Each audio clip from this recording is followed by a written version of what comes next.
Inaantok pa, pero kailangan ng kumayod. Kaya ayan, kahit masyado pang maaga para sa akin yan. Yes po, maaga pa yan para sa akin.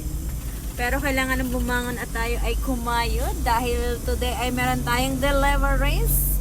Yeah, meron tayong 13 bundles na delivers today. Kasi nakulang yung raw mat natin. Kaya hindi natin natapos yung 20 bundles. Actually, hindi natapos. Dahil wala talaga akong nabiling raw mat. Pero ayan, mayroon ng uling next order niyan, 20 bundles naman.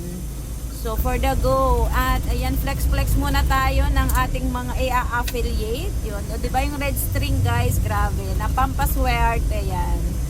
And yung aking relos, o ayan na, ang bilis lang namin ng delivers, yes.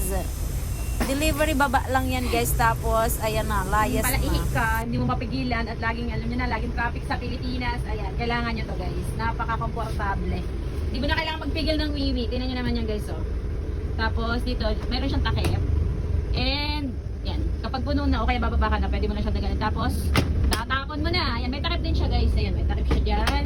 And, yung pinang, para ka lang nasa bahay. Very comfortable. So, kailangan tinted yung sasabayan mo. Para anytime, anywhere. Ayan, sa mga palaihi na tulad ko. Ayan. Kailangan na rin bumili niyan. Yan ang ating makakasave ng ating mga pantog. Dito na lang maliit tayo guys. So, dito tayo lulusot. Ito yung CR ko. Ayan yung CR ko. Malamang paggawa ko na lang tong camper van. Tignan natin kung makakalusot tayo dyan. Dito tayo dadaan. Yan. Let's go. Okay, ayun, nakasak na doon eh.